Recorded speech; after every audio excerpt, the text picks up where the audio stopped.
अष्टावक्र गीता उपदेश संख्या 47।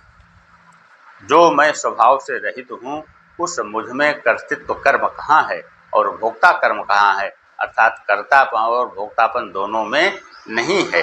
क्योंकि क्रिया से रहित मुझे आत्मानंद में कर्तृत्व और भोक्तृत्व दोनों नहीं बनते हैं, इसलिए वृत्त रूप ज्ञान भी मुझ में नहीं है। क्योंकि चित्त के स्फुरण से वृत्त रूप ज्ञान उत्पन्न होता है, वह चित्त का स्फुरण भी मुझ में नहीं है। अद्वैत आत्मा में भूरादिक लोक कहाँ हैं, अर्थात कहीं नहीं है। लोकों के अभाव होने से मुमुक्षु भी नहीं है, मुमुक्षु के अभाव होने से ज्ञानवान योगी भी नहीं है। ऐसा होने से न कोई बद्ध है और न कोई मुक्त है, केवल अद्वैत आत्मा ही है। सृष्टि प्रलय साध्य साधना कहाँ, साधक और सिद्धि कहाँ, अर्थात इनमें से कोई भी मुझ अद्वैत रूप आत्मा में नहीं है। सर्वदा जो उपाधि रूपी मल से रहित है, अर्थात जिसमें उपाधि शरीरादि वास्तव में नहीं है, उसमें प्रमातापना, प्रमाणपना और प्रमेयपना कहाँ हो सकता है। अर्थात प्रमाता, प्रमाण और प्रमेय ये तीनों अज्ञान के कार्य हैं। वृत्ति ज्ञान अंतःकरण के धर्म है, वह अंतःकरण ही उसमें नहीं है, वह शुद्ध स्वरूप आत्मा है। शिष्य कहता है कि हे गुरु, सर्वदा क्रिया से रहित जो मेरा स्वरूप है उसमें एकाग्रता कहाँ। हर्ष और विषाद दोनों अंतःकरण के धर्म है, वह अंतःकरण क्रिया वाला है, आत्मा क्रिया रहित उसमें हर्ष और विषाद कहाँ है।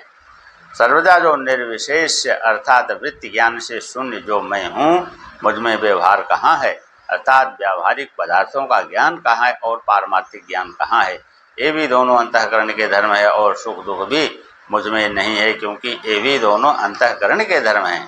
हे गुरु, सर्वदा विमल उपाधि से शून्य जो मैं हूँ उस मुझ कहाँ है और माया के अभाव होने से माया का कार्य जगत मुझ में कहाँ है। प्रीति विरति जीव तथा ब्रह्म भाव भी मुझ में नहीं है। जब कोई भी उपाधि वास्तव में नहीं है, तब जीव भाव और ईश्वरा भाव भी कहना नहीं बनता है।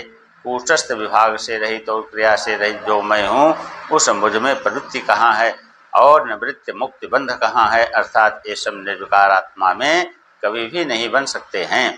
शिव रूप अर्थात कल्याण रूप उपाधि से जो रहित मैं हूँ उस मेरे लिए उपदेश कहाँ है। इसलिए शास्त्र गुरु रूपी उपदेश कभी नहीं है और शिष्य भाव था गुरु भाव भी नहीं है, क्योंकि ये सभी को साथ लेकर के ही होते हैं। मुझ में अस्ति अर्थात है और नास्ति अर्थात नहीं है, यह भी स्फुरण नहीं होता है। क्योंकि असत्य की अपेक्षा से अस्ति व्यवहार होता है और सत्य की अपेक्षा से नास्ति व्यवहार होता है। वह मुझ में व्यवहार के अभाव से दोनों नहीं है, न एकपना है न द्वैतपना है। बहुत कथन से क्या प्रयोजन है, चैतन्य तत्व रूप में कुछ भी नहीं बनता है।